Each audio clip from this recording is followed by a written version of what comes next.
This episode of File Underwater, like every single episode of File Underwater from here until the end of the goddamn universe, is brought to you by our patrons at patreon.com/Duckfeed.tv. Thank you.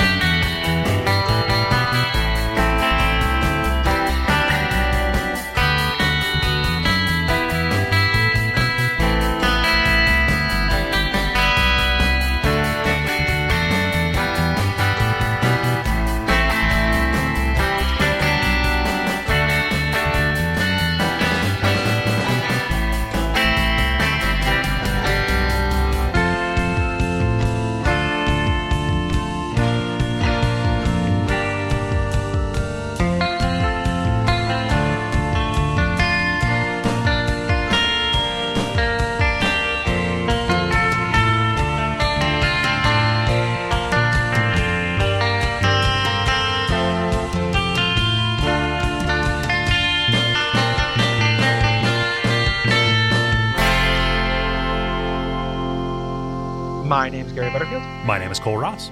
You're listening to File Underwater, an R.E.M. podcast. Yeah. And this week we are talking about Chronic Town, which is R.E.M's debut EP under kind of a major label.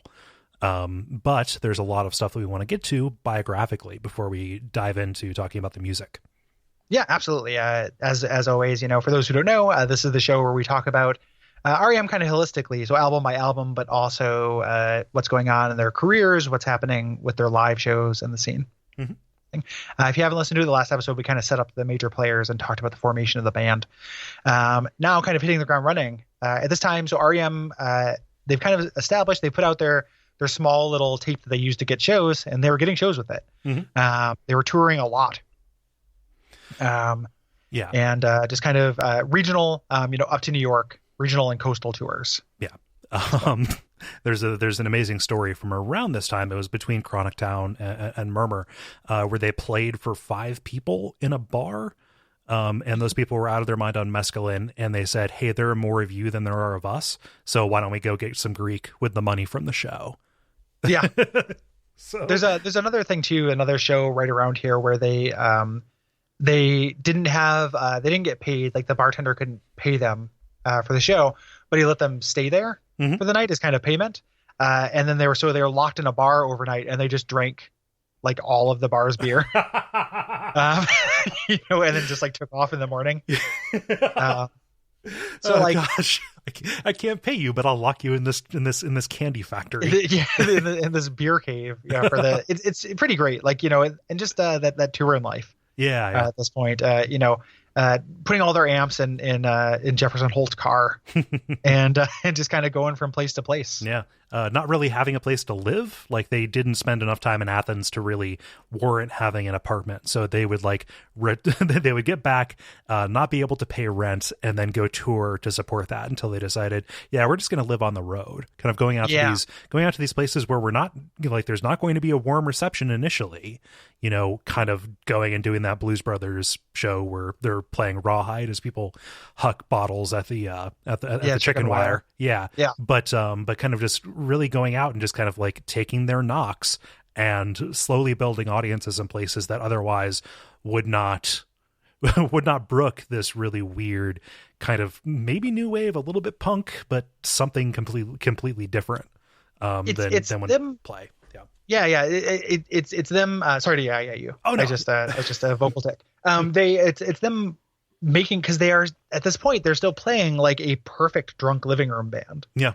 Like literally perfect, and that translating to something that's going to play in clubs outside of this kind of drunk, like a college town, is tricky. Yeah, that took some time to transition. Like not all these shows were a disaster. Right. Like we're making it sound like you don't make a living playing for 5 people night after night after night. So there were very populated shows. Yeah, but it's really hit and miss. Yeah, at this time. It should also be said, they're touring around the South, and this is in the early 80s, specifically after Southern rock as a thing just completely imploded. All the major record labels behind Southern rock, that put that forward, just folded under their own weight, but there was still the demand for that kind of thing, and those are the places that they were going into. like the weirdly, I never don't think about it, but like they are a Southern rock band. Mm-hmm. Like like the South is very much a part of these dudes, Mm-hmm. and it was not super fashionable. Right. So at the time, Michael Stipe was still kind of doing his art school fuckery stuff with this band called Tansplagen, Tanzplagen. A shaman noise band. I listened to this. I expected not to like it. It's pretty good. Yeah, Yeah. I haven't checked out any Tansplagen. I'll make sure to put some in the notes, but I missed Tansplagen. Yeah, it's like I forget. Is it like Tanzplagen is German for dance fever or something like that? It is incredibly kind of eerie sounding. You might not like it because it's a little bit drony. But I just it is ambient in a way that I find very pleasing. It is not as like abrasive and in your face as you would expect from something called a German noise rock band. Yeah, German noise band doesn't. The three most beautiful, the four most beautiful syllables in the English language. I was pleasantly surprised, and this may end up like making its way into a YouTube mix that I listened to. Yeah, it's interesting. Yeah, I knew he was kind of dilettanting around with other bands because, as we mentioned in the last one, he was the last person to kind of quit school too. So he was still in school at this point, I believe. Yeah. Would take time off to tour, but and they did a lot of like when you say tour, it wasn't like later where it's like we're gonna be gone for 18 months. Like a lot of these things were like weekend tours. Yeah. Like they would take Friday off, go Friday through Monday, things like that, and then like go to like North Carolina, like early on, like they would go up to Raleigh. Yeah, exactly, and that was kind of the big thing. Bill Berry, who was at this point still drumming for Love Tractor, eventually got out at this point because R.E.M. was a more serious band and decided he wanted to commit to that, and it turned out to be the right choice. Yeah, Bill Berry, like his whole thing was he wanted to be an entertainment lawyer. Like he was in Athens studying law with an eye toward media, and like he really only committed to R.E.M. once it became clear that it was going to be just as lucrative, or as stable and dependable of an income as that. So like both Stipe and Barry were were a little bit of a holdout on this, even though Barry was very committed because he knew that he was giving up something that would have been and just incredibly stable from a grown up standpoint. Yeah, absolutely. Yeah. Did your book talk about the men's club at all? No, that's the thing with us drawing from different sources is that like some of the stuff is, not everything's going to cover everything. Yeah. And some of the stuff only comes out later too. I think we're like, like they decided to talk about it in this interview and stuff. So I was stalling because I don't actually know what this note means. Yeah. Because neither of my books mentioned it. Yeah. Like they all got involved with this thing in the Athens scene called the Men's Club, which was this cartoon parody of like Gentlemen's Club kind of thing. Like they would get together, drink tremendous amounts of liquor and smoke cigars, and just kind of engage in this kind of like cartoonishly old-fashioned, like again, misogyny kind of thing. Like they wanted to have like one woman who would be there to like serve them, but it got awkward because the only people who would come were their friends, and they weren't comfortable with that. Like it was a very strange thing that I don't know. I'm not putting them on blast for it, but like it does not seem like them at all to do that. R.E.M's sense of humor is really hard to like pick out. Yeah. Sometimes, like again, not to totally let them off the hook for this like terrible idea. Yeah. That they, and I don't think this was something that they came up with, but something they were involved with. Like it's a terrible idea, and you shouldn't have a serving girl in a club full of men smoking cigars. Yeah. But they're kind of like what they think would be kind of funny. They follow a lot of their instincts with stuff like that, and some of the humor that they have is that kind. Like one of the bands that Peter Buck formed after R.E.M. is just named Richard M. Nixon. And you can kind of imagine him thinking about it just like, I thought it was kind of funny, and that's what he says in interviews. And you can imagine him with this too, with him just being like, I thought it was kind of funny if we'd go here and, just kind of smoke cigars and have this like old timey experience. Yeah. Just kind of thinking it was kind of weird and humorous. Yeah. So, but yeah, pretty bizarre. And not mentioned in my books. Yeah. Which is interesting because a lot of their friends are quoted in the oral history book. So I wonder if it was the kind of thing where they, just didn't talk about it because it was kind of ugly. Yeah. The sense that I got from the book that I read was just, it was a place where they solidified a lot of their connections. Kind of in the region. So we talked last episode about the Hibtone disaster, like that, just the way that kind of shook out. But, at the time, and when they were thinking, hey, if we're going to put together an album to sell, we want to make sure that we enter into a relationship that will be beneficial for us. Like, we don't want to just fall ass backwards into another bad thing. And, at the time, our IRS Records was a huge player for this particular kind of band. Go-Go's and the Buzzcocks and Wall of Voodoo. Yeah. And stuff like that. Basically, all these bands that were just bankrolled by the Police's huge success. The band, The Police. Yeah. The and that's because they're related. You know, so like the people who ran IRS, there's these things with like the Copeland brothers. There's like FBI records, IRS records, and then Stuart Copeland, and like all these Copeland like things that are kind of together. And the way that I read it was the Copeland. The Copeland cartel. The Copeland cartel that was involved. It was actually a trade where he really wanted R.E.M. on IRS, and kind of made a trade because one of his friends didn't want to manage a group called the Bangs, who would turn into the Bengals. And I was like, listen, I'll take the Bangs off your hands if you sign R.E.M. And then like that band turned out to be the Bengals, which were huge. Yeah. And R.E.M., which were huge because like everything IRS touched in this point kind of turned to gold, Right.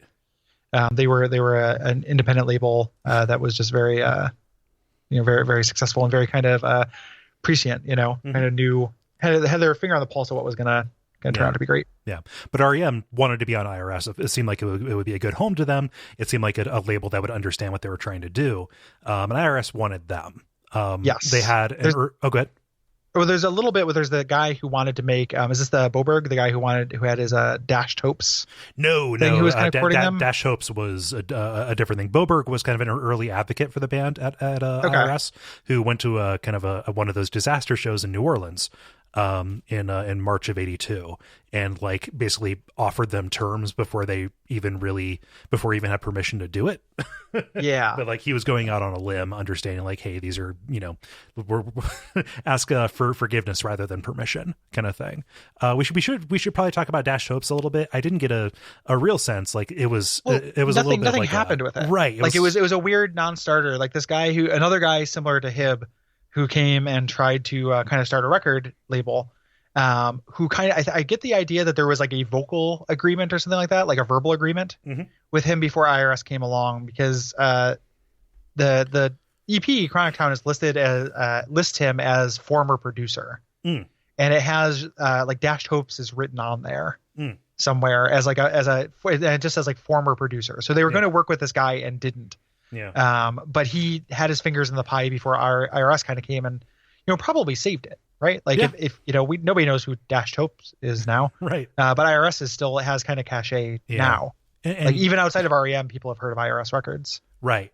It's a little strange because with both Hibtone and with Dashed Hopes, like these were small little boutique, almost vanity labels that were popping up, led by musicians who just wanted to sign their friends and help distribute them, but like with no real sense of like, you just showbiz acumen, which that on its own can be, just incredibly terrible. Like, we're going to get out there. Like anytime business gets involved in this stuff, I have a sense to shy away from it, but having IRS on your side, knowing how to like team you up with people who are going to help you make really good stuff and get in front of people. That was what R.E.M. needed, not to be yoked to a friend who, maybe unintentionally, or at least under the benefit of a doubt, pens this disastrous contract for them. Like IRS is what they needed, and Dashed Hopes was not. The what I end up getting from it is that these labels, these smaller labels, were not like necessarily musicians who wanted to sign their friends, but were more like venture capitalist. Like kind of people came in who wanted to like, hey, I want to do this thing. Like I want to sign this thing. And we're just kind of trying to find something to kind of hitch their wagon to or to kind of grow with, and it kind of didn't work out. And that is also something that, R.E.M. is not going to respond to. Right. As dudes, like that's not for them. I feel like they're not going to, that's not genuine. Yeah. enough for them to really respond to. So yeah. So I want to make a note here when we talk about, hey, that is not going to fly with REM or REM. Like when we speak about them as an entity, that is very much how they were acting. Like they would close ranks, circle the wagons whenever anything happened, and then present as a unified front. Yes. Yeah. Yeah. So yeah. They bought the rights to those single songs and they signed with IRS in 1982. And so that was in May. And then like they turned right around, and in August, they polished up these initial recordings that they did at Drive-In and turned it into Chronic Town. Well, these were not the initial. They recorded it again. Yes. This is a separate session. And why is the name of the producer? Not Jefferson Holt, but Easter? Easter. Mitch Easter had to court them for this because a lot of different producers were also trying to get in touch with them. Mm-hmm. So he had to be like, listen, like, go with me again. Like we went through the first thing, and they weren't necessarily happy with like that hip tone mix that came out. Mm-hmm. And again, they weren't totally sure where the blame laid for that. It was sent off to master by Hib. But he really pushed like, hey, let me do this EP as well. Yeah. And they ended up doing it in part because they liked him, but also because it was cheap. Mm-hmm. It was like $250 a day. Yeah. To record, and those days would be all day and all night. Yeah. Like you just kind of more or less bought the garage for 72 hours, and they did it in like 2 sessions. They did like a 3-day and then came back and polished them off in I think February. Yeah. Prior to the release. Something that kind of happened with these early sessions was they would book more time than they thought than they ultimately ended up needing, and they would decide, hey, let us kind of just record some of these things that we normally only play live, because Peter Buck very early on was like, hey, we need to archive we need to archive this, even if it's not going to go on the album. We've already paid for the time, so let's just get it down. Yeah, and sometimes they would know that it would not go on the album. They would just kind of make that as a game day decision. Some of that stuff has never seen the light of day. Mm-hmm. You can find recordings of a lot of the stuff, and it'll be in the notes. Some of the stuff you can't. Like there are songs, like there's a song from this session called Jazz Lips that I saw a reference to. Which it was so embarrassing that it is supposed that they burned it. Yeah, they got rid of that, which is Michael Stipe reading a erotic story from a men's magazine over like tape loops and stuff. It sounds like a fucking nightmare. Yeah. But some of the stuff just never made it, but they were really trying to get things down. And like, it's a band where, other than some of those really, really early songs, most of their stuff, there's not like a studio version of Body Count, but right. There's a lot of that stuff they ended up using every part of the cow, Mm-hmm. Yeah. Yeah. So let's talk a little bit about, Chronic Town. Yeah. Kind of they had been touring these songs. They wrote them. They kind of tested them out. A lot of the stuff for Murmur was written by this point as well. Like the live shows will have some kind of Murmur previews. Yeah, there's a lot of overlap between the two. It is ridiculous how quickly they solidified into what they otherwise would be later on. I think Chronic Town is pretty much perfect. It's really vital. Like it really sounds like essential R.E.M. I can kind of take or leave a good amount of Stumble. Yeah. Other than that, I think it is every other song on it is quintessential R.E.M. Yeah. I think Stumble is more made for me than it is for you. Yeah. Just in terms of pace and variety. Yeah. Variety is the big one for me with that song. Yeah. We'll get into it song by song. But to your point, like it is like, this doesn't sound like a band that is embryonic. Right.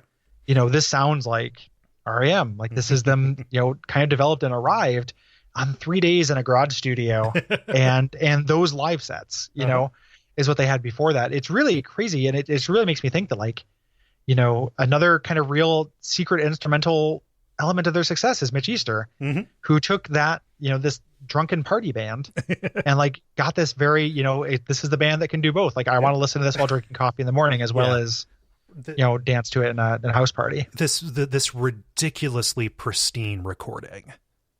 Yeah. Like, Yeah.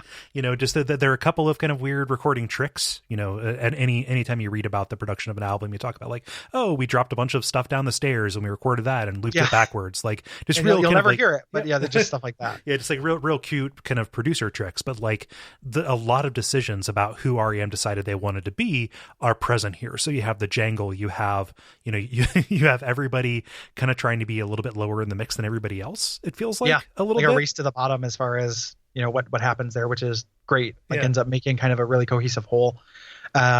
Really propulsive bass, really propulsive rhythm section. Yeah. With everything. This is also where those, you know, this is where Michael Stipe was singing in the stairwell, you know, kind of away from the band. That's kind of a thing he was infamous for, that he stopped doing eventually, you know, or it would kind of vary, but he would kind of sing away from the rest of the band. They recorded parts of it outside. Yep. So there are like crickets that are not inaudible in the mix, but they were like, you know, they would go like, hey, the bugs are making a lot of noise. What happens if we record this outside? Yeah.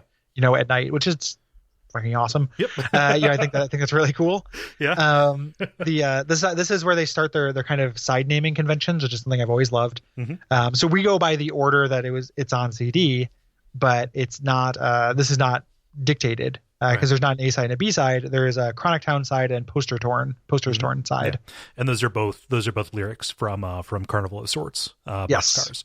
Boxcars. Yeah, and they also decided, like, you know, the lyrics here are very much R.E.M. Like they decided, hey, mystery is the way to go with this. Yeah, absolutely. It's that stuff is solidified as well. And we say it's when you said it's pristine too. Something that R.E.M. doesn't get into for a long time is feeling overproduced. Yep. To me, eventually they will. There are R.E.M. songs on kind of the back half of their career, and not even just like the obvious stuff, but even, you know, there's songs on Document that are overproduced. Yeah. I think, but this is the exact right amount of production. Yeah. You know, where it's like this was tinkered with in kind of a perfect amount. And I would be, you know, as far as kind of quality of sound goes, if they, you know, I would be happy with a career of this. Yeah. You know, this and Murmur and Reckoning as kind of a quality of sound things. Yeah. I get that artists don't do that. They have to move on. But this is kind of like, as far as the actual production values, these three, or these the EP and the first two albums are my favorite that they ever get to. Yeah. This is peak production for me. Yeah, when I call it pristine, I just mean it is an incredibly good representation of these four talents put together. Like, you know, there could have been tape hiss and there could have been, you know, sloppy garage punk production. There isn't. It is just them up front. Yes. You know, but warm. You know, not like a digital, you know, it's a very, very warm recording. Yeah. They're, like I said, they were touring these songs live and kind of testing them out. There is a live video recording at the Raleigh Underground in 1982. That's a professional recording. You know, it was put on TV. You know, has a little countdown and it keeps showing close-ups of the gargoyle from the cover. Yep. In between songs, which is really weird. Yeah. But that will be in the suggested listening. That's really informative. Yeah. To listen to, which is kind of cool. Yeah, and like they're doing the songs like nearly album perfect live, but like it doesn't feel lifeless or stodgy. It's not like they're getting up there and playing to a click track or anything. Yeah. Like it just feels very, very, very representative of who these dudes were at the time. Yeah, energetic, a little bit, you know, faster paced. Yeah, but not entirely so. And it's just very cool to see them kind of, you know, again, this confident, this out the gate, and it kind of makes a little sense. Like that's something that, you know, when we talk about some of the artier elements of Athens turning against them. This is, you know, probably partly why, you know, like this idea of like, you know, who are these fuckers who, you know, I remember I went and saw John Darnielle do a reading from Wolf and White Man. Yeah. And it was a Q&A and a reading and like an interview, and Matt Fraction talked to him, and Matt Fraction was just like, oh, I've got some questions for you. Where the fuck do you get off? You know, was the first one, because like, you know, Dan you know, John Darnielle, which like musically, I don't think he's upper echelon, but I think he's a great lyricist. You know, and I like a lot of it. I'm a big Mountain Goats fan. Yeah. I just don't, you know, but it doesn't always hit for me. But the reading, and I'm started reading Wolf and White Man myself. It's very good. Yeah. You know, and it seems unfair. There's an element of like, this seems unfair. like, come on, man. Like, you don't get to have that and this. When Janet Jackson was in Poetic Justice, we weren't like, holy shit, like this is the best actress that we've ever, nobody does that. Like, there's very, very few, you don't get to just be good at everything. Yeah. And like that's a little bit like a crab mentality kind of thing. And it's a little bit hinged on this idea that there's just a finite amount of talent in the world. Yeah. It's a zero sum kind of thing. Cause it doesn't take away from, Love Tractor isn't worse because R.E.M. is good. Right. But I could see it's just a very natural psychology thing to fall into. Yeah.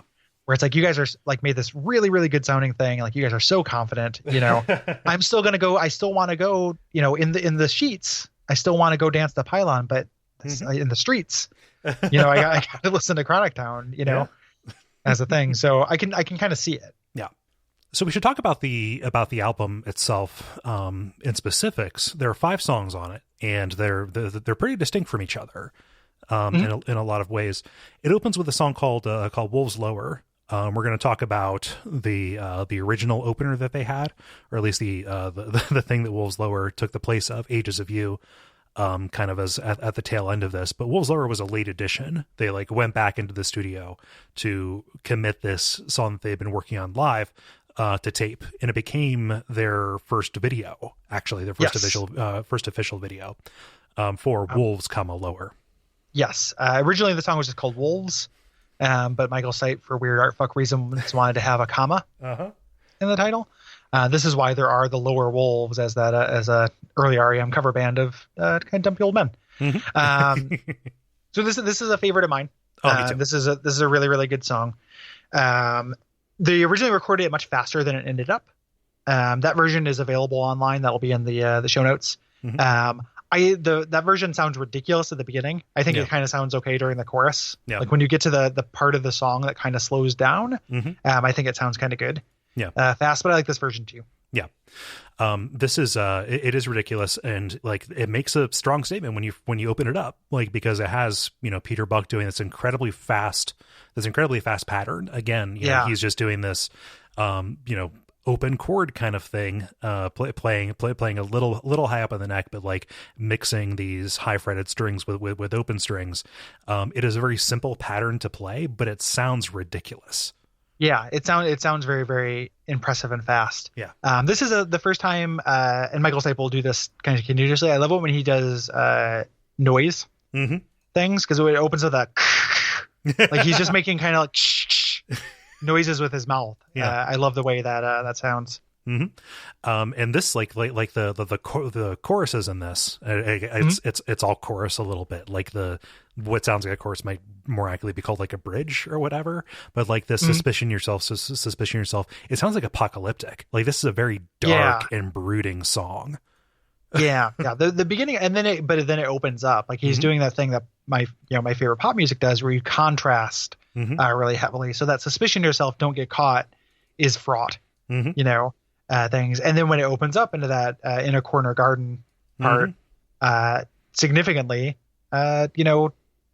like more it's more major key, it's more kind of arcing, and when the backing vocals come in, it becomes the call and response part, the kind of chorus of this, what I consider the chorus, the house in order part. There's like relief. Like the song does a really great job of playing with tension and relief, where you're tense, suspicion yourself, you come out of that house in order, and then that down there they're rounding a posse to ride part, which is just over one kind of like tense chord. So it's really about this ebb and flow of tension. It's like driving through a series of tunnels. Like dark, light, dark, light. And with that, with the posse to ride line, like that resets it and gets it back into the suspicion yourself section. This is kind of starting the, as much as this is, one of my all-time favorite bands, one of the criticisms I have of them are one of these songs where I feel like they're like a verse too far. Like that, like, oh, this song repeats one time more than I would need it to. Yeah. And this kind of starts that pattern of there just being, that suspicion yourself part happens like 5 times. 5 or 6 times. And the sometimes there'll just be a space between that, like a very short instrumental break, like tons of very small bridges that are never seen again, which I really, I like that. Yeah. but it ends up making it just kind of, then we just go back to the same kind of thing. Yeah. They're kind of weird structurally. And sometimes I think that really works. I think it works here. This is an example of it where I like it. Sometimes I like it less. Yeah. And that's something the song does. But when that band that I was in, that guy I was in, I was talking about the last episode, we also did R.E.M. one year for that thing. And this was the song I wanted to do from Chronic Town, but our guitar player couldn't do it fast enough. Yeah. So we ended up doing Boxcars instead, which is another song I really love. Yeah. But this was the one I really wanted to do. Yeah. So Gardening at Night is a little bit of a, sorry, I'm going to take that back because we should talk about that video too. Oh yeah. I'll take us on that. Okay. And then also, this is as we mentioned, this is the first video they had. R.E.M. videos really vary in quality. They really do. There's a lot of that, again, that Michael Stipe, because Michael Stipe is kind of responsible for the visual aspect of the band. Right. So album covers, things like that, that's him. And a lot of these videos are really play into that, the worst of, film student cliches of what if there was some stock footage. This isn't that, but I feel fully a third of the videos are just that. Right. And kind of garbo. This one is actually them playing, but that's really kind of it. Yeah, it's a lot of kind of extreme close-ups either on faces or instruments. Yeah. And again, it has that kind of arty without being that visually interesting. Yeah, it's like they're kind of feel to it. They're playing against a black background and they're kind of lit in this real kind of noir kind of way. It's color, but it's a very stark shadow on them. This is also Michael Stipe really famously, he lip synced this video and then swore it off for a number of years. Yeah. Because it just felt weird. So he would either sing live or not sing in the song. He'd not be shown singing. Yeah. Yeah. It's a strange video. They generally don't like it. Just like they generally don't like most of the things they've done. But it was it was fired off. They were in LA and they had a venue and they're like, why don't we just film something so we can have it? Again, kind of with that ethos of, well, maybe we can send this around. This will open up some doors for us. Yeah. It's cool for them to have an official video, even if it was not particularly that interesting. And it should be noted, this is a video in 1982. It's not like it was cheap or possible or easy to do, good videos. Yeah. At this time, of course it's possible, but there aren't a lot of really strong music videos from this era. This is a narrative, but at the very least, it's tasteful.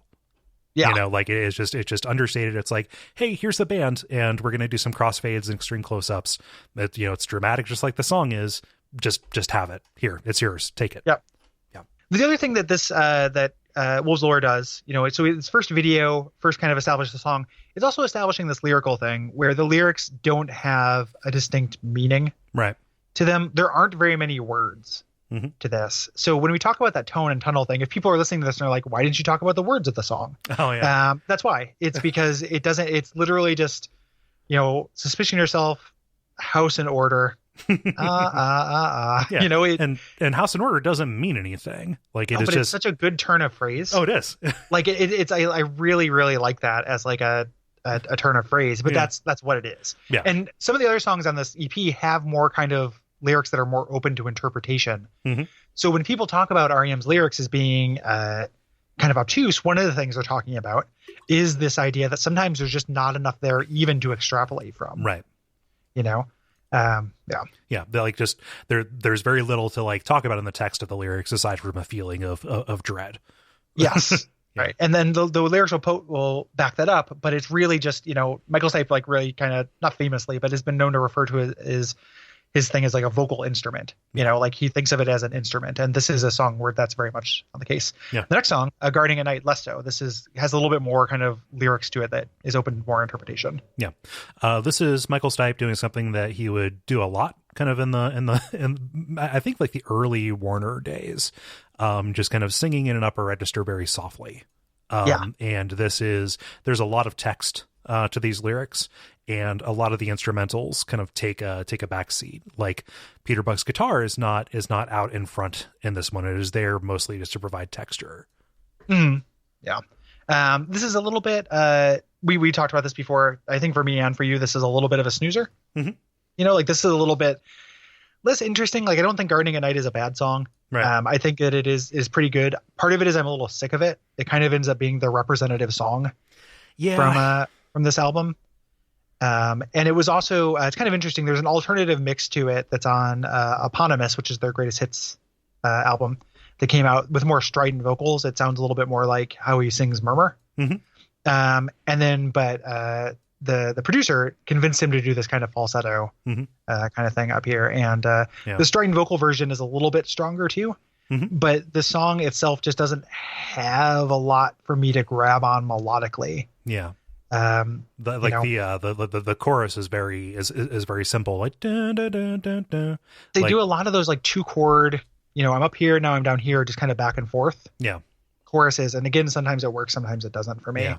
It's I mean, I'm not surprised to hear that this is kind of indicative, like something that people who are trying to reach back to this era and pull something forward, saying like, hey, here's R.E.M. as they were, way back when, because this sounds more like the R.E.M. that got popular in the 90s to me. Yeah. And so like if somebody was looking for something to grab onto when they got into it in kind of the more adult contemporary kind of phase, this like the seeds are here, and that is a bad pun because this is a song about gardening at night, possibly, or about his relationship with his dad. Or his sister. Like his sister is, a common touchstone and stuff. I've heard in that Stories from the Songs thing, Peter Buck talks about this old guy who he would go like to the convenience store to buy a beer at night, and there was a guy in a suit who would do his gardening like after he got off work at night. Yeah, and gave the phrase to Michael Stipe, who wrote this. Yeah, it's not without pleasure. Like there are things that the delivery, like when they said it couldn't be arranged, like at the end of the kind of post chorus or bridge kind of part. I'm really into that line delivery. And also the blandness of that line, like the kind of officialness, as opposed to just being denied, like it cannot be arranged. Yeah. I like that a lot. There's a real awkward phrasing of penitence, which I like. There's some things to like about the song. So like, this is like a B for me, and it only suffers in comparison to everything else kind of on the record. Yeah. Let's get to Carnival of Sorts. This is the high mark for me on this. I like Wolves Lower a lot, but Carnival of Sorts or Boxcars, I kind of forgot how amazing this is. This is like I said, this is the one that we covered on there. One thing I want to do, I think would be kind of fun for this show, is to kind of do like our favorites and least favorites. Yeah. On each record. And so I think Wolves Lower is my favorite on this record. Still, this is a close contender though. Yeah. I love this song. So it starts off with this Casio circus sound. It's Buffo's theme on a $30 department store Casio keyboard. Yep. Literally. Until it becomes, a classic R.E.M. train song. Yeah. Classic R.E.M. train song. But like there's even more of a transition from that, because it's got the Casio circus music, and then you have this drum roll that goes into it, and like the bass playing along very insistently. It zigs, and then it immediately zags into this opening chord that has like just R.E.M. written all over it. Like this feels like the R.E.M. song to me for like the stuff that I really, really enjoy that they do. It's really the bass is super like kinetic and funky too. Like it's all over the place. It's really all over in a really, really cool way. And this song is another one where I feel like that kind of repetition is right. Yes. This song does a lot, goes through its kind of two parts a lot. And again, there just aren't a lot of words to it. Right. There's a feeling, there's kind of a theme to the words themselves, but it is just going to kind of go through those parts over and over. And there's a hint of that, the party band, that's them, where this is this kind of propulsive dance song that just kind of keeps going so fast because it knows if it stops, it'll fall apart kind of feeling. Yeah. But like it slows down, like the chorus, the gentlemen don't get caught. And then the call and response, again, kind of evolving this thing that we'd also see in Wolves Lower. I don't know. Like I think that the rhythm section, you really nailed it. Like the rhythm section on this is what is likable about it to me. Yeah. And, really, really driving it forward. And again, there's kind of a sense of foreboding, this is kind of a dark EP, where you have this kind of night carnival feel to the song. These ideas of this circus, this carnival, but it's not quite a carnival, and there's a secret, there's secret stigmas to it. You said night carnival. I immediately pictured a bottle of cotton candy schnapps called Night Carnival. I don't know why. It's really good. That's a good idea. Yeah. Selling some juggalos. Yeah. Again, those turns of phrases that are just kind of, he doesn't deliver them in a way similar to like that couldn't be arranged. He will take these formal lines and deliver them informally. So like the gentleman at the beginning of the chorus is so good. Mm-hmm. Like addressing, like we talked about that in the last episode of Try This, where we talked about Sunset Rubdown. Yeah. But that kind of like epistolary style. Mm-hmm. I'm addressing like singing like you're at a podium, singing at your, like you're in different situations other than just, writing a bland love song to somebody named you. Yeah. Which is how most songs work. Right. I really respond to that. Mm-hmm. Yeah. And again, we get that awesome, just poetry, nonsense in a single line. Chronic Town, poster torn, reaping wheel. Like, I don't know what a reaping wheel, but I'm down for it. It's from the Night Carnival, man. Oh yeah. Like you can watch out for the Night Carnival where they put you on the reaping wheel. And then, again, the one, I love this song. The one thing I would say is that like, there's a part where it definitely feels like it should have ended and they go into another person chorus. Yeah. And it doesn't hurt it. It just because it's such a good song, but it just like, this is the editor in me wants to take it out. Yeah. If you're just going to literally do the same thing 4 times instead of 3. It's exacerbated in live performances, I think, where they may add more repetitions to it, which it makes sense. If I was there, I'd want this to go on forever because it is incredibly danceable, but it just, in an album context, it carries too much of that into it, I think. Yeah. Yeah. I think so. Next up is A Million. I think this is a really underrated song on this album. Yeah. This is the one that doesn't get called out a lot. The first 3, Wolves Lower is the first song on it, only video. Carnival of Sorts, when they were touring at this time, that was their closer. Mm-hmm. They would close kind of last encore with it. And then Gardening at Night was so foundational to kind of the AM rock, side of them that would come up. Yeah. And then Stumble has all the kind of weird experimentation that they eventually eschewed up until like more or less Up. Yeah. But A Million is kind of the most, I feel like, standard R.E.M. song on here. This sounds like a pretty standard pop song. Mm-hmm. But I really love it anyway. Yeah. Like I think it is really, really catchy and very cool. Yeah. I like the chorus in this a lot because you can hear Stipe pushing himself to the edge. Like it sounds like he's tearing up his throat on I Could Live a Million as he goes. Like it's just a little bit pitchy, but it works very well, especially as he does those repetitions up to like I could live a million what? Like a million years. Yeah. Okay, there we go. Yeah, kind of running up to the full release. Yeah. Of the thing. It's also, I think the song is about a lich. So that's the other reason why I like it. Like if you read the lyrics to this, I don't think there's another interpretation really. Secluded in a marker stone, not only deadlier but smarter too. Yeah, I could see that. Yeah, all along the tour to secrets in the ruins. Secrets in the tomb. And you live a million years, you're immortal. Yeah, pretty sure it's about a lich. Yeah, I mean, like. I like the lich interpretation. It's also like incredibly, like the content in this is leaning into this stereotypically dark Southern Gothic kind of thing. Oh, totally. On a lot of it. And I'm down for it. Yeah. Even like the way that the kind of softness of the consonant sounds in tomb and ruin. Mm-hmm. Like the ruin is really underpronounced in a way I really like in the song. And this, again, unlike a lot of other R.E.M. songs, this does not have 1,000 parts. Right. This goes verse, chorus, this little post-chorus thing, with all along the tomb. Mm-hmm. But really just it's 3 parts and really direct. Yeah. Something that lends to this being a little bit more traditional sounding is that Peter Buck is playing chords. Like his MO on pretty much every other song is to just endlessly arpeggiate and kind of just either be texture or be like this pseudo lead out in front. Like for the verses in this, he is like playing these truncated muted chords and only goes into the arpeggiations and the bridges in the chorus. And that is just not something that he does. Yeah. So when he does it, it's very noteworthy. Yeah. Like kind of pops out and in a way, again, that I really appreciate. Mm-hmm. This would have been this is the second side, I believe. Yeah. The second side led by, with Carnival starts actually. Yeah. I think. Yeah. So this, So yeah, this again kind of underrated, I think. Real into a million.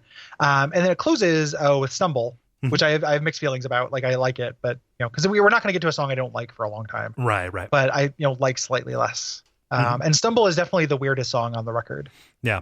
I'm down for that. I'm down for that experimentation because it is a little bit repetitious, but they have something really good to fall back to. Like they will do something incredibly weird and then just kind of fall back to the ball and chain chorus. Yeah.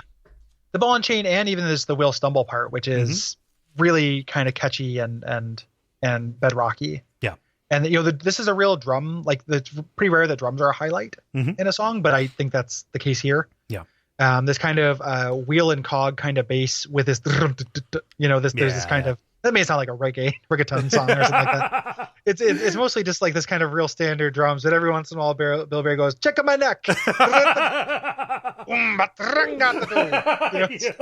It was very ahead of its time. Yeah. I mean, you can't put that freak on a leash when it comes to Bill Berry. You just gotta let him free. But it's very very drum, like there's lots of like drum flourishes in the verses of this. There's not quite a solo, even though there's kind of a middle part that kind of functions as a drum solo. Yeah, which is really weird for R.E.M. But it's mostly goes back and forth between these kind of two parts that are both repetitive within themselves. Yeah.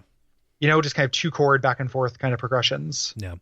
And then there's this breakdown kind of as we get into the last third of the song, which is just them doing tape loop kind of things and having Michael Stipe. I don't know what he's reading here. I don't know if he's reading anything. I think he's just making up stuff making up some beat poetry. This is where the song loses me if as a thing. Yeah. Like, I think that if it, the kind of backward tape loop thing, like that was Mitch Easter's deal. Like, he really liked that stuff. And the stories of them recording in the studio at this point were like them being kind of novel for them to be doing it. So like Peter Buck would walk up and be like, what's this? What's this thing do? Kind of learning about this stuff. Like apocryphally, Michael Stipe talks about it, and he talks about how for like the first year and a half of the band, he didn't know the difference between a guitar and a bass guitar. Like he didn't really pay attention to this stuff. So Michael Stipe or Peter Buck? No, Michael Stipe. Okay. Did I say Michael Stipe or did I say Peter Buck? I'm sorry. I was looking up what that what the reading is from. So gotcha. I apologize. That's okay. So like they were learning, about this stuff and just kind of learning like, like tape loops are a thing. You can make these kind of, like kind of Strawberry Fields Forever kind of backward sounding like noise things. Here's how you accomplish that. Isn't that a nifty thing? We could probably find a place for it. Throw it in. Yeah. But the way they ended up throwing it in was to use it as this kind of like weird little middle bridge for this otherwise kind of, not standard, but like less, kind of. It's not Revolution number 9. No. Yeah. It's not that. Yeah.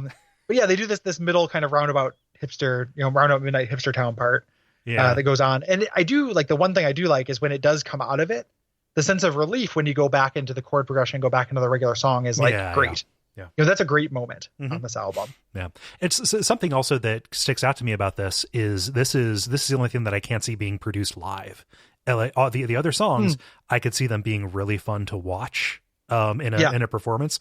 This is this feels like a studio creation to me, which there's a place for that. And those are fine, but like, it is not what I want to get out of Chronic Town, Yeah. Cause it's still, they are doing that kind of, they are still a fast, kind of fast party band, and it's kind of weird to see. Yeah. So I went to genius.com, our source for things that are never wrong.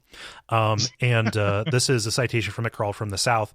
This is the spoken passage in Stumble. This is Marcus Gray saying this, would appear to have come from a 1957 issue of Cavalier, a low budget skin magazine. So it's that men's magazine that had jazz lips. Yeah. Probably. Yeah. That's weird. Yeah. Don't need that jazz. Don't need that stuff. I couldn't agree more, Michael. Yeah. It's kind of funny because this, and it kind of will become a thing on Reckoning as well, to just read something when you're trying to find a vocal melody. Yeah, You can't come with lyrics. You just kind of read something that you have. Is like a real technique. Like that's something I've used when I've in a band. Yeah. Before. I just don't put it on the fucking record, Michael. But yeah, and Stumble is good. It's a weird, like I actually, if the sequencing is not the way that it's released, if this is in the middle of the album rather than the end of it, I kind of like it a little bit more. Yeah. As, but as is, like it's the one, like for me, it's probably my least favorite song on the album, but I still, again, that's like makes it like a B. Yeah. Yeah. If we're doing favorites and least favorites before we get to the outtake here, favorite for me is Carnival of Sorts. Least favorite would be Gardening at Night. Yeah, for reasons laid out in that. Yeah, we know. Yeah, just given pointless awards. There's actually 2 outtakes to this, and if I fucked up not sending you this, I apologize. Have you listened to the Chronic Town version of Shaking Through? No. That was recorded for Chronic Town as well. That'll end up on Murmur. Yeah. And that's very interesting. Shaking Through, they do it. The chorus is 3 descending notes, kind of rather than 2. Okay. Like in Shaking Through, he kind of holds on shaking and then goes down to through. It becomes more like shaking through, like I'm off key and not doing it right, but it becomes a 3-step descent instead, and it's just kind of raw. Yeah. So that like could have been, and that's kind of an interesting thing too, and that did not belong on this record. Yeah. As a thing, it's kind of the same point. Like that song always kind of reminds me a little bit of Gardening of Night. It's that same kind of thin, kind of the more adult contempo. Yeah. R.E.M. And it didn't need another adult contempo song. Yeah. The one that I have here, though, the one that I did listen to, Ages of You. It kind of is fighting a little bit with A Million for being kind of a standard pop song construction. And I could definitely see why they ultimately would decide to put Wolves Lower on instead of this, just because it is Wolves Lower gets more bang for the buck, I think, in terms of getting the sound and idea that they want to get. Ages of You is good. Do you think that Peter Buck used to say that to girls at parties to get laid? What? Like the way to get bang for the buck? Oh, like jeez. Sorry, I overthought it.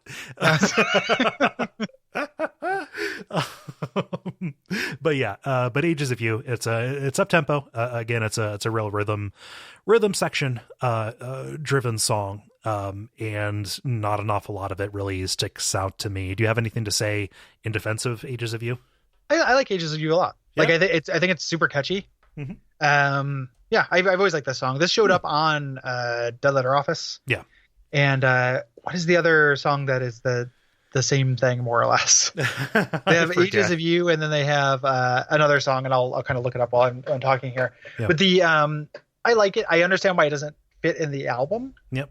But I think that if you think of it as an album having 2 sides, each side having a kind of a more standard pop song wouldn't bother me. True. Yeah. So as a 6-song experience, maybe not so much, but as a 2-3 side sets of songs, I probably could have done, could have dug it. It sounds like I'm being dismissive of it, but it's because I'm holding it probably unfairly to the standard of Wolves Lower and Carnival of Sorts. Yeah. Which is, and A Million, which is trying to share space with. It, like in its own context, listen to by itself, it is, kind of indicative of what they sound like. I can, again, this is a live thing that was captured in a studio, as opposed to, something like Gardening at Night or Stumble, which feels like it is mostly a studio construction. Yeah. And I also, part of it is taking it apart. Burning Down is the other song. Okay. That more or less has very similar chords. There's another apocryphal story that Peter Buck tricked Michael Stipe to making lyrics for Ages of You by saying that they were going to be for Burning Down. Oh, yeah? Write the lyrics, and then they used them for 2 different songs that are barely different. We'll talk about that when we get to Dead Letter Office. Yeah. Which actually we probably won't do an episode on Dead Letter Office since all these songs show up on different things. We'll see. Yeah. Because those I think we'll catch those in our kind of apocrypha sections. But yeah. Regardless, which we'll talk about that later. Even outside the context of thinking of it as an album or anything, I just think the song is really catchy. Yeah. So if I'm not thinking of it strategically, like what belongs on the record, or thinking of the record as a strategic whole, I just like it a lot. So I would have been okay with it being in there. Yeah. Or on Murmur. Yeah, it would fit in with Murmur a lot, actually. Like, we're going to talk about Murmur, and I love Murmur, obviously. Like, it's, landmark kind of thing. But there are a couple of songs on Murmur, again, that I think are like, B's. Yeah. Not perfect. And I would have rather had Ages of You slotted in. Yeah. So, yeah. And that's them. They put out Chronic Town. Yeah. It was hard you couldn't get on CD for a long time. Yeah. The way I actually heard it was released with Murmur. Wow. As 5 songs on all-in-one discs. So for a long time, I wasn't, I wasn't an idiot. I knew it wasn't, but the experience of listening to Murmur for me ended with Stumble. Okay. And Murmur was like a, 17 song album rather than what it is. Yeah. And like these songs play nice with Murmur. Pretty well. I think, Murmur has a little bit of a different production. We're going to talk about that at length. Yeah. This is a more straight presentation of a 4-piece band. And I think it really benefits for that. Like as an early document, I don't know if you could do much better than Chronic Town for this band. And it's just awesome that like they came into the studio with this almost fully formed. Obviously Mike or Mitch Easter added an awful lot to it. But like, we're going to come through. We're going to aim to put out the best 5 songs that we can. And starting with this EP, I think is just a tremendous introduction, for people who were not kind of fortunate enough to be, in the scene and watching this stuff kind of coalesce. It's an easier ask than Murmur as well. For people who are turned off by, the adult contempo side of R.E.M, just think, oh, who are those old guys who wrote Shiny Happy People? I feel like you can slide them Chronic Town, where it's kind of weird and twitchy and vital sounding in a way that Murmur doesn't. Yeah. And again, I love Murmur, but it's a much warmer, slower kind of production. One of the kind of common threads in the books that I'm reading is when R.E.M even remotely kind of rocks out. At all, like the people who are writing kind of like trip over themselves to almost apologize, for the band. This idea that like it's like, oh, for people who thought R.E.M couldn't rock, here's West of the Fields. It's like almost like a heavy metal song, and I'm like, come on. Like it's if we're judging on that curve, like it is slightly harder than but if you have to be slightly harder than Gardening at Night, it's not let's at least be clear about terms here. Like this is not AC/DC. Right. But for people who are turned off by that soft, like Gardening at Night side, I think that this EP has a lot to recommend it because it is, twitchy and weird in a really new wave kind of way. So. Yeah. Way down for it. Yeah. Yeah. Love it. So that's the second episode of the show. The concert footage that's from this is recommended to check out. We didn't talk about the performance other than the abstract, but it'll be in the recommended listening. Yeah. And is worth checking out. And next episode, we're talking about the first full-length album. Rolling Stone called it the album of the year. The year it is ridiculously, hugely important to the history of the band and the history of kind of alternative music. Yeah. Yep, and we're probably we're going to revisit that performance because that is a lot of those songs from Raleigh are from Murmur, and there are other performances to throw in as well. Yeah, but we'll definitely talk about a live component. So like every episode will have kind of what the band sounded like live at this time. We'll talk about it at least briefly, and it will be for you to listen to. This show, thank you very much for listening to it. Thank you, patrons, for patronizing it and allowing it to come into existence. This was a milestone goal. Yeah. If you go to patreon.com/Duckfeed.tv, you can check out our other milestone goals. You can see what we have on offer if you do decide to support us. And we really do appreciate it. Yeah. Early on in a show like this, it is especially important to rate us and review us on iTunes. So if I know going in there and doing that kind of sucks, like iTunes is not a great thing to use, but that does make a big difference for getting us some exposure for people. So if you take the time, we're incredibly grateful. And if you don't do iTunes, there are, you probably have a Twitter account. You probably have, you start a blog, you have a Tumblr, things like that. Sharing it however you would like to is really fantastic. This is us branching out and do something we're not used to. Video games, I think the reason why Duckfeed was successful is because the first shows are about video games. Yep.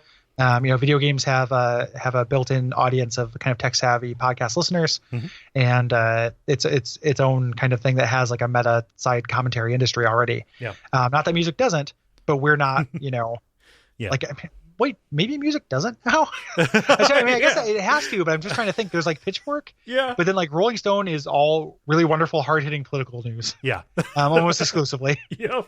And that's it feels like it's less of a thing. I know there are music podcasts out there. Don't at me, but like it's new for us at the very least. Yep, it's new, and I said it last time, but I'll say it again here. It's an incredible privilege to even be able to take the chance and do something as strange as this. Yeah, absolutely. So we will see you next time. Talk about Murmur. So yeah, it's the end of the podcast as we know it. Yep, and we feel fine until 2 weeks from now. Until we stop feeling weird about that sign off. Yep. We'll give up on it entirely. Yep.